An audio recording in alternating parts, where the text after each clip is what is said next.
नमस्कार दोस्तों, आप सुन रहे हैं किस्सा नागराय और हेमाल की कथा। दोस्तों, यह एक इच्छाधारी नाग और एक राजकुमारी की प्रेम कथा है। अगर आपको इस तरह की किस्से कहानियां पसंद हैं तो हमारे चैनल को सब्सक्राइब कीजिए और बेल आइकन को दबाइए ताकि आपको हमारी आगे आने वाली वीडियोस के नोटिफिकेशन मिलते रहें। अगर आपको यह किस्सा पसंद आए तो इस वीडियो को लाइक जरूर कीजिए, साथ ही वीडियो को शेयर करना बिल्कुल मत भूलिए। तो चलिए किस्सा शुरू करते हैं। बहुत समय पहले की बात है। कश्मीर में एक ब्राह्मण रहता था जिसका नाम सोदराम था। उसके पास यदि कुछ था तो बस एक टूटी फूटी झोंपड़ी और एक गुस्सैल स्वभाव की पत्नी। उसकी पत्नी उसे बहुत परेशान करती थी। वह उससे तंग आ चुका था। इस कारण उसे अपने घर से कुछ ज्यादा लगाव भी नहीं था। ईश्वर ने मेरे भाग्य में यही लिखा है तो यही सही, वह अपने आप से बस यही कहता रहता था। परंतु उसकी पत्नी के तेवर और ज्यादा बिगड़ते चले गए और अपमान करना भी बढ़ता गया। कभी कभी यदि वह कुछ कमाकर नहीं लाता था तो वह झड़कियां देती और हाथ भी उठा देती थी। जब यह सब बर्दाश्त से बाहर हो गया तो एक दिन उसने घर छोड़कर जाने का निश्चय किया। इसीलिए अगली सुबह उसने अपनी पत्नी से कहा, मैंने सुना है कि कश्मीर के बाहर एक राजा गरीब लोगों को बहुत सा धन देता है। मैं भी वहीं जा रहा हूँ। मैं भी अपना भाग्य आजमाऊंगा। ठीक है, चले जाओ, मुझे कोई फर्क नहीं पड़ेगा, उसकी पत्नी ने कहा। ब्राह्मण ने यात्रा के लिए कुछ चीजें इकट्ठी की और निकल पड़ा। वह लगातार चलता रहा और कहीं पर भी नहीं रुका। चलते चलते वह एक जंगल के पास पहुंचा। वहां उसे एक मीठे और ताजे पानी का तालाब दिखा। वह वहीं पर रुक गया, अपना सामान नीचे रखा ताकि कुछ खा पी कर आराम कर ले। जब वह सो रहा था तभी सरोवर से एक छोटा सा सांप बाहर आया और उसके झोले में घुस गया, जिसमें ब्राह्मण ने खाने पीने का सामान रखा हुआ था। कुछ आवाज सी हुई तो ब्राह्मण जाग गया। वह झोली खोलकर देखने लगा। जब उसने उसमें सांप देखा तो डर के मारे एकदम से झोली का मुंह बंद कर दिया और झोली को जोर से बांध दिया। तभी उसके मन में एक ख्याल आया कि क्यों न वह वापस अपनी पत्नी के पास जाए और उसे यह झोली भेंट करे। उसने सोचा कि वह यह बंद झोला जरूर खोलेगी और इसके खोलते ही सांप उसे डस लेगा और वह मर जाएगी। इस प्रकार से मुझे इस झगड़ालू पत्नी से छुटकारा मिल जाएगा। यह सोचते ही सोदराम घर की तरफ लौट पड़ा। घर पहुंचते ही उसने अपनी पत्नी से कहा, ऐ मेरी प्राण प्रिय, मैं तुमसे दूर रह ही नहीं सकता। देखो, मैं लौट आया हूं और यह देखो मैं तुम्हारे लिए क्या लाया हूं। पत्नी ने पूछा, क्या लाए हो? सोदराम ने कहा, खुद ही खोल के देख लो। पत्नी ने झोली पकड़ ली और उसके ऊपर लगी गांठ खोलने लगी। अरे नहीं नहीं, यहां नहीं, ऊपर कमरे में जाकर देखो, सोदराम ने कहा। जब वे दूसरे कमरे में पहुंच गए तो सोदराम ने कोई बहाना बनाया और कमरे से बाहर आ गया। तू देख, मैं अभी आया, मुझे जरा काम है। ब्राह्मण ने कमरे से बाहर निकलकर कमरे का बाहर से दरवाजा बंद कर दिया और यह सोचकर खुश होने लगा कि उसे इस जल्लाद औरत से अब छुटकारा मिल जाएगा। उधर कमरे के अंदर उसकी पत्नी ने जैसे ही झोले की गांठ खोली वैसे ही एक सांप बाहर आ गया। उसने झोली एक तरफ फेंक दी और चिल्लाने लगी, सांप सांप। वह कमरे से बाहर आने लगी मगर दरवाजा बंद था। अरे दरवाजा खोलिए, मगर सोदराम ने दरवाजा नहीं खोला। तभी कमरे में एक प्रकाश सा उभरा। उस प्रकाश पुंज के पीछे से एक आकृति सी दिखाई देने लगी। वहां अब सांप नहीं बल्कि एक सुंदर बालक था। उसे देखते ही ब्राह्मणी प्रसन्न हो गई। उसने अपने पति को बुलाया मगर वह अंदर नहीं आया। वह यही सोचता रहा कि अंदर एक सांप है जो उसे भी डस लेगा। तभी अंदर से आवाज आई, अजी देखिए तो सही, कितना सुंदर बालक है। इस बार तो आप सच में ही कितनी अच्छी भेंट लेकर आए हैं। अब मैं आपसे कभी भी नाराज नहीं होऊंगी, अंदर तो आइए। पत्नी की ये बातें सुनकर सोदराम ने तुरंत दरवाजा खोल दिया और कमरे के अंदर आ गया। इतने सुंदर बालक को देखकर उसके सारे दुख जैसे छूमंतर हो गए। उसने उस सुंदर बालक और अपनी पत्नी को चूमा। दोनों पति पत्नी प्रसन्न हो गए क्योंकि उनकी कोई संतान नहीं थी। अब वे सुख से रहने लगे। ब्राह्मण का इस बालक के आते ही जैसे भाग्य खुल गया। वह एक धनी व्यक्ति बन गया। उसका हर तरफ सम्मान होने लगा। उसका बेटा जितना बड़ा होता जाता उतना ही सुंदर होता जाता। सोदराम और उसकी पत्नी ने उस बालक का नाम नागराय रखा। 4 वर्ष का बालक इतना बुद्धिमान था कि बड़ों बड़ों को बहस में हरा देता था। हालांकि उसको दूसरे बालकों की तरह पाठशाला नहीं भेजा गया, मगर वह फिर भी उन बच्चों से ज्यादा जानकार था। सभी भाषाएं जानता था, ज्ञान की बातें कहता था। वह इसलिए क्योंकि वह एक दैवीय बालक था। उसमें असीम शक्तियां और गुण थे। जब नागराय युवा हुआ तो उसने एक दिन अपने पिता सोदराम से पूछा, पिताजी, क्या यहाँ आसपास कोई पवित्र जलाशय है? क्यों? सोदराम ने पूछा। नागराय बोला, पिताजी, मेरी बहुत समय से सरोवर में नहाने की इच्छा हो रही है, परंतु वह स्वच्छ होना चाहिए, नहीं तो मैं अशुद्ध हो जाऊंगा। सोदराम ने कुछ देर सोचा और फिर कहा, यहाँ हमारे आसपास तो ऐसा कोई जलाशय नहीं है, मगर राजा के बाग में एक तालाब है। उस बाग के चारों ओर एक ऊंची दीवार है, वहां जाना तो असंभव है। आप मुझे दिखा दीजिए कि वह बाग कहाँ है, लड़के ने सोदराम से कहा। सोदराम बोला, नहीं नहीं, कभी नहीं। अगर राजा के सिपाही हमें देख लेंगे तो महाराज को खबर कर देंगे और वे हमें जिंदा नहीं छोड़ेंगे। आप मुझे वहां ले चलिए, हमें कुछ नहीं होगा। आप तो जानते ही हैं कि मेरे पास कितनी दिव्य शक्तियां हैं। मैं कोई साधारण युवक नहीं हूं। जब सोदराम राजा के बाग की ओर जाने के लिए मान गए तो वे दोनों राजा के महल की तरफ चल पड़े। वहां पहुंचकर नागराय ने देखा कि कितनी ऊंची दीवारें हैं, तो वह एक छिद्र ढूंढने लगा। खोजते खोजते आखिर उसे एक छोटा सा छिद्र दीवार के नीचे दिख गया। वह प्रसन्न हो गया। उसने अपने आप को एक छोटे सांप में परिवर्तित किया और बाग के अंदर घुस गया। अंदर आकर जब उसने एक पवित्र स्वच्छ पानी का तालाब देखा तो उसने अपना रूप बदला। एक सुंदर युवक के रूप में परिवर्तित होकर वह उस निर्मल जल के साथ स्नान करने लगा। उस महल के राजा की बेटी यानी कि राजकुमारी उस समय बाग में बैठी थी। जब राजकुमारी ने पानी में छप छप की आवाज सुनी तो उसने अपनी दासियों को यह देखने भेजा कि बाग में कोई घुस तो नहीं आया है। परंतु जब तक दासियां वहां पहुंची, नागराय फिर से सांप का रूप धारण करके बाग से बाहर निकल चुका था। कुछ दिनों बाद वह फिर से आया और वहां नहाने लगा। जब इस बार भी राजकुमारी ने छप छप की आवाज सुनी तो वह गुस्सा होने लगी।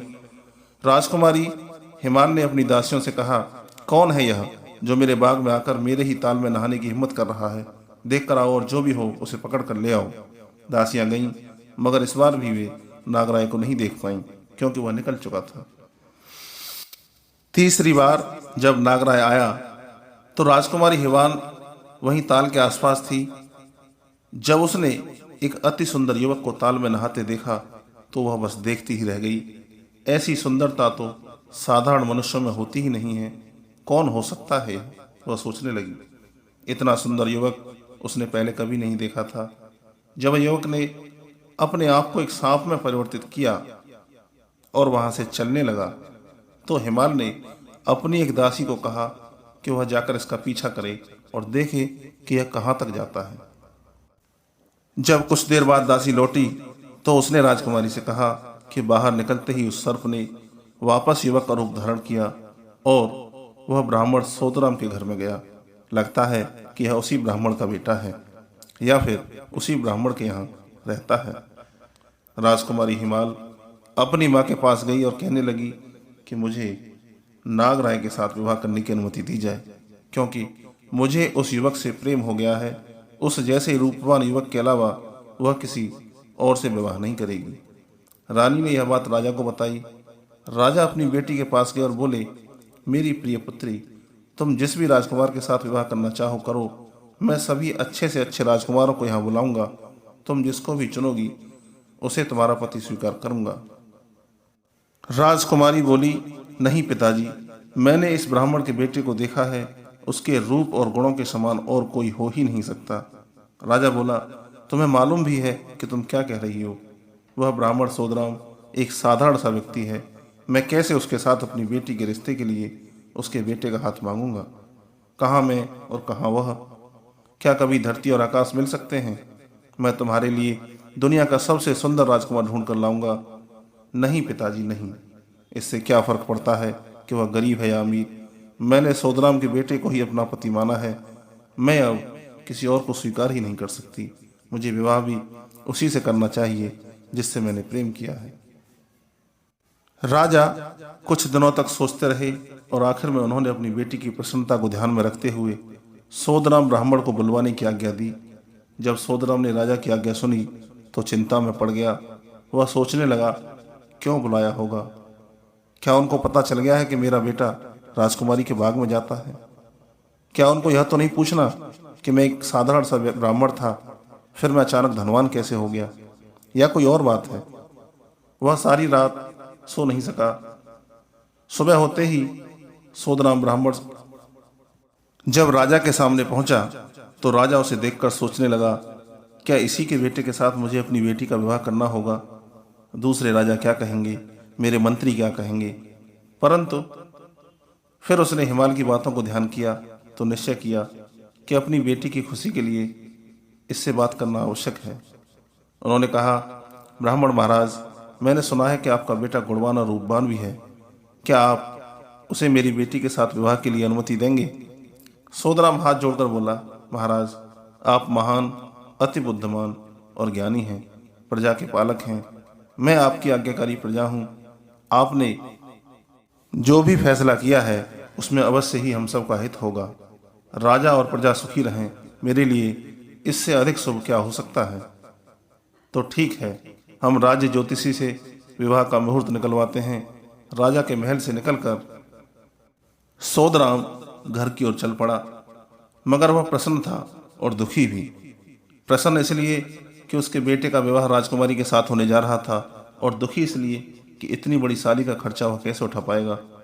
जब वह घर पहुंचा तो उसने सारी बात अपने बेटे और पत्नी को बताई। बेटा बोला, पिताजी आप चिंता न कीजिए, आप महाराज के पास जाकर पूछ लीजिए कि क्या वे मुझे एक साधारण से दूल्हे के रूप में देखना चाहते हैं या फिर गाजे बाजे के साथ देखना चाहते हैं। हमारी बारात कैसी होनी चाहिए, उनकी क्या इच्छा है। अरे बेटे, यह कैसी बात कर दी तुमने? मैं धनवान जरूर हूं, मगर इतना भी नहीं कि एक राजा का मुकाबला कर सकूं। पिताजी आप चिंता न कीजिए, मेरे पास ऐसा खजाना है जो हमारी सभी जरूरतों को पूरा करेगा। आप निश्चिंत होकर उनसे पूछिए। हमारे लिए जानना जरूरी है कि वे किस प्रकार की बारात चाहते हैं। अगले दिन सोदराम महाराज से मिला तो राजा प्रसन्न हुआ और कहा कि मैं चाहता हूं कि बारात धूमधाम से आए। निश्चित दिवस पर एक बहुत बड़ी बारात राजा के महल में गई, जिसकी व्यवस्था नागराय ने एक पत्र द्वारा की थी। नागराय ने बारात के प्रस्थान से कुछ समय पहले अपने पिता को एक पत्र दिया था।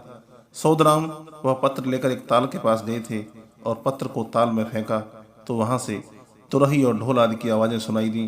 कुछ ही देर में घोड़े, हाथी, सोना चांदी, सिपाही ताल से बाहर निकल आए। एक बहुत बड़ी सजीली बारात राजा के महल की तरफ चलने लगी। जब बारात राजा के महल के नजदीक पहुंची तो राजा ने महल के छज्जे से एक लंबा जुलूस आता हुआ देखा। उन्होंने अपने मंत्री से पूछा, मंत्री, क्या यह सोदराम के बेटे की बारात ही है या कोई और राजकुमार आ रहा है? नहीं महाराज, यह सोदराम के बेटे की ही बारात है। राजा बहुत ही प्रसन्न हुए। विवाह प्रसन्नतापूर्वक संपन्न हुआ। इसके बाद महाराज ने नदी के किनारे पर नागराय को एक अलग महल बनाने की अनुमति दे दी। नागराय अपनी पत्नी हिमाल के साथ उस नए महल में रहने लगा। इधर नागराय की जो नागपत्नियां पातालोक में रहती थीं, वे अपने पति के बहुत समय से वापस न आने के कारण चिंतित रहती थीं और लगातार उसे खोज रही थीं। जब उन्हें यह मालूम चला कि उसने मनुष्य का रूप धारण करके हिमाल से विवाह कर लिया है तो वे बहुत क्रोधित हुईं। उनमें से एक ने उसे वापस लाने की जिम्मेदारी ली। उसने एक स्त्री का रूप धारण किया और नागराय के महल की तरफ कांच के बर्तन लेकर गई। उसने सोचा कि जब नागराय इन कांच के बर्तनों को देखेगा तो उसे नागपत्नियों की याद आ जाएगी। आखिर एक दिन उसने हिमाल से मिलने में सफलता प्राप्त की। उसने कांच के बर्तन हिमाल को बेच दिए और फिर बाहर चली आई। शाम को जब नागराय आया तो उसको यह बर्तन देखकर बहुत गुस्सा आया। उसने हिमाल से कहा कि वह तुरंत कांच के बर्तनों को तोड़ दे। कांच के बर्तन टुकड़े टुकड़े हो गए। फिर उसने हिमाल से कहा, देखो, कभी ऐसी अनजान स्त्रियों से कुछ न खरीदना।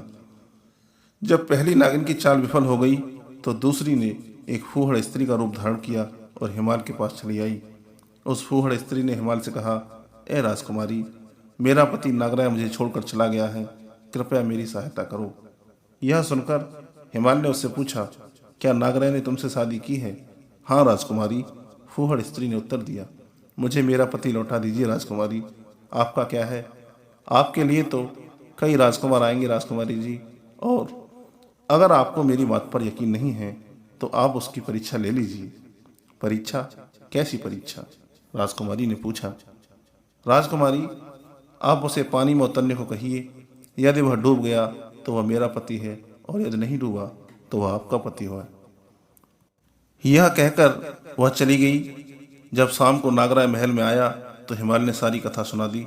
हिमाल, तुम्हें कौन बताता है यह सब? हिमाल बोली। एक स्त्री आई थी। हिमाल, वह असली मनुष्य नहीं थी, वह कोई ऐसी स्त्री थी जो रूप बदल कर आई थी। वह हमें अलग करना चाहती है। ऐसे लोगों पर विश्वास मत करो। मैं नहीं करूंगी उन पर विश्वास, मगर आप पानी में उतरकर जल परीक्षा दे दीजिए, फिर मैं निश्चिंत हो जाऊंगी। दोनों में बहुत देर तक इस बात पर बहस होती रही। नागराय जानता था कि अगर वह सरोवर के पानी में उतर गया तो नागिनें उसे नीचे खींच लेंगी, लेकिन हिमाल की जिद के आगे उसकी एक न चली। वह उस सरोवर के पास पहुंचा जिसके लिए नागिन ने जो स्त्री बनकर आई थी कहा था। हिमाल किनारे पर खड़ी खड़ी देखने लगी। ज्यों ही नागराय के पांव जल में उतरे, अनेक नागिनों ने उसके पैरों को जकड़ लिया और नीचे खींचती गईं। वह धीरे धीरे नीचे जाता रहा। हिमाल यह देखकर रोने लगी। सांपिनियां नागराय को बहुत नीचे तक ले गईं। अब कुछ नहीं हो सकता था। हिमाल अपने सुंदर, गुणी और देवता समान पति को खो बैठी। रोते रोते हिमाल अपने महल के पास पहुंच गई। वह सारा दिन नागराय के बारे में सोचती रही। उसे न सुख था न चैन। उसे सब कुछ बेकार और बेमतलब लगने लगा। आखिर उसने अपना महल भी छोड़ दिया और एक धर्मशाला बनवाई। वह अपना सारा धन नागराय के नाम पर गरीब लोगों में बांटती रहती। लोग हर रोज आते और उससे दान दक्षिणा लेकर जाते। धीरे धीरे उसकी सारी धन संपत्ति समाप्त हो गई। एक दिन एक वृद्ध और उसकी बेटी उसके पास कुछ मांगने के लिए आए। हिमाल ने कहा, अब मेरे पास धन नहीं बचा है। हाँ, यह सोने की ओखली और मूसल रह गए हैं, इन्हें आप ले जाओ। उसके बाद मैं भी मर जाऊंगी। मैं अब जीकर करूंगी भी क्या? वह वृद्ध भिखारी और उसकी बेटी आराम करने वहीं उसकी धर्मशाला में रुक गए। तभी वृद्ध ने हिमाल से कहा, राजकुमारी जी, मैं और मेरी बेटी सदा ही इधर उधर जाते रहते हैं। कल जब हम जंगल के पास पहुंचे तो वहां एक साफ पानी का ताल देखकर रुक गए। हम ताल के पास ही एक पुराने वृक्ष के खोखले कुंड में सो गए। आधी रात के समय जब सब कुछ शांत था तब कुछ आवाज हुई। अचानक मेरी आंख खुली और मैंने देखा कि ताल से एक राजा तथा उसकी फौज बाहर आई है। तब मैं पूरी तरह जाग गया और मैंने ध्यान से देखा कि राजा बहुत ही सुंदर था और अपने सैनिकों का पूरा ख्याल रख रहा था। जैसे ही सभी ऊपर आए वैसे ही सभी के लिए खाना परोसा गया। सब ने रात का खाना खाया और उस दावत के बाद सभी सैनिक तथा कर्मचारी ताल के पास जाकर गायब हो गए, मगर राजा वहीं रहा। जब राजा ने देखा कि सभी जा चुके हैं तब उसने एक थाली में खाना परोसा और पुकारने लगा, क्या कोई गरीब आदमी है यहाँ? यह सुनकर हम आगे चले गए। राजा ने वह खाना हमें दिया और कहा, यह खाना मेरी प्रिय हिमाल के नाम। इसके बाद वह भी ताल के पास पहुंचकर गायब हो गया। यह सब सुनकर हिमाल का जी घबराने लगा। वह सिहर उठी। उसे समझ नहीं आ रहा था कि वह हंसे या रोए, क्योंकि वह जानती थी कि वह ताल के पास प्रकट हुआ राजा नागराय ही था। उसने वृद्ध भिखारी से कहा कि क्या वह उसे उस ताल के पास ले जाने की कृपा करेगा? क्यों नहीं, वृद्ध भिखारी ने कहा, जिसे सोने की ओखली और मूसल हिमाल ने दिए थे। उसके बाद वे तीनों जंगल की तरफ निकल पड़े और संध्या समय होते ही ताल के पास पहुंच गए। वे रात होने की और ताल से प्रकट होने वाले लोगों की प्रतीक्षा करने लगे। वृद्ध भिखारी तथा उसकी बेटी को नींद आ गई, मगर हिमाल जागती रही। आधी रात के समय जब सब कुछ शांत था, नागराय, उसको खाना खिलाने वाले और उसके सैनिक सब प्रकट हो गए। सेवकों ने खाना परोसना शुरू किया। जब सब लोगों ने खाना खा लिया और वे वापस ताल की तरफ चले गए, तब नागराय ने एक थाली में खाना लेकर पुकारा, कोई गरीब है कहीं? जब हिमाल ने अपने नागराय का सुंदर रूप और महान व्यक्तित्व सामने देखा तो उससे रहा न गया। वह बोली, ओ मेरे प्यारे नागराय, मैं तुम्हारे बिना नहीं जी सकती हूँ, मुझे क्षमा करो, आ जाओ और फिर से मेरे साथ रहो। नागराय चौंक गया, समझ न पाया कि क्या हुआ और कहा, कौन हो तुम? हिमाल बोली, मुझे पहचानो, मैं तुम्हारी पत्नी हूँ। उसके बाद नागराय ने उसे पहचान लिया, मगर वह जानता था कि ताल में चले जाने के बाद अब वह उसके साथ रह नहीं सकता। सांपिनियाँ मुझे ऊपर आने नहीं देंगी, इसलिए उसने कहा, तुम जाओ, मैं मौका देखकर तुम्हारे पास लौट आऊंगा। हिमाल बोली, नहीं, मैं तुम्हारे बिना नहीं रह सकती। अगर तुम नहीं आ सकते तो मुझे ही पाताल लोक में ले चलो। नहीं, ऐसा संभव नहीं है, नागराय ने कहा। बहुत देर तक दोनों में बहस होती रही। उसके बाद नागराय उसे अपने साथ ले जाने के लिए मान गया, मगर उसे कैसे ले जाए, इसलिए उसने हिमाल को एक कंकड़ के रूप में परिवर्तित किया और अपनी जेब में रख लिया। पाताल लोक में पहुंचकर सांपिनी आई और उसका स्वागत किया। नागराय ने उसका स्वागत स्वीकार किया, परंतु उनके स्वभाव में कुछ बदलाव सा आ रहा था। जब नागराय ने पूछा तो सांपिनियों ने कहा कि उसके शरीर से मानव की बू आ रही है। नागराय ने उन्हें बताया, हाँ, उसके साथ एक मानव है, मगर वह उसे तभी प्रकट करेगा जब वे उसे कोई कष्ट न पहुंचाने का वचन देंगी। सर्पिनियां मान गईं और तब नागराय ने अपनी जेब से कंकड़ निकाला, कंकड़ को हिमाल में परिवर्तित किया। जब सर्पिनियों ने एक सुंदर राजकुमारी देखी तो उनके मन में ईर्ष्या और द्वेष की भावना उत्पन्न हो गई। उन्होंने एक साथ यह निर्णय लिया कि हिमाल से परिश्रम कराएंगे, उसे काम पर लगाएंगे। उसको कई काम दिए गए। उनमें से एक काम यह था कि उसे सर्पिनियों के बच्चों के लिए दूध उबालना होगा। हिमाल काम में जुट गई और उफ किए बिना सारे काम करती रही। वह हर दिन सर्पिनियों के बच्चों को दूध पिलाती, लेकिन एक दिन कुछ ऐसा हुआ कि दूध ज्यादा ठंडा नहीं हुआ और जैसे ही उन सांपिनियों के बच्चों को उसने वह गर्म दूध पिलाया, वे मर गए। जब उन सर्पिनियों को मालूम चला कि हिमाल की गलती के कारण उनके बच्चे मर गए हैं, तो उन सब ने मिलकर उसे डस लिया और वह मर गई। जैसे ही हिमाल की मृत्यु की बात नागराय ने सुनी, वह दौड़ा दौड़ा आया और शोक में डूब गया। जब नागराय थोड़ा संभल कर गया तो उसने एक सैया बनाई। उस सैया पर हिमाल को लिटाया और ताल से बाहर आ गया। उसने उस सैया को ताल के सामने वाले पेड़ के ऊपर रख दिया। अब वह हर रोज पानी से बाहर आता और हिमाल की सैया के पास घंटों तक बैठा रहता, फिर वापस ताल में चला जाता। एक दिन सुबह सुबह एक महात्मा जी वहां से गुजरे। जब उन्होंने पेड़ की टहनियों के बीच एक सैया देखी तो वह कुछ सोचने लगे और फिर हिमाल के मृत शरीर को नीचे उतारा।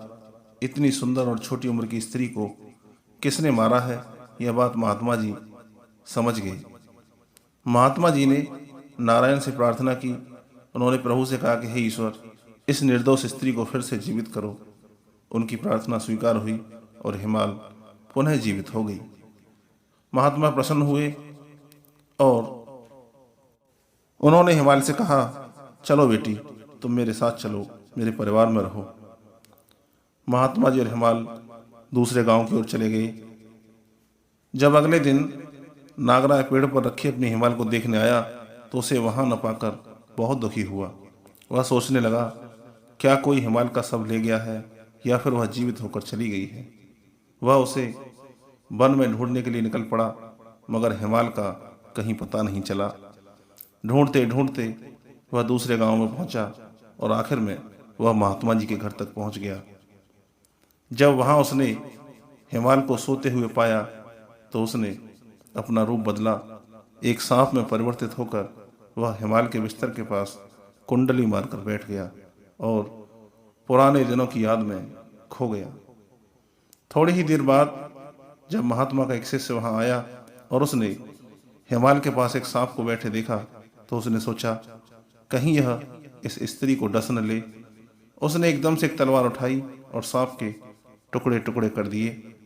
जब शोर हुआ तो हिमाल जाग गई और जब उसने देखा तो वह रोने लगी। अरे, यह तुमने क्या किया?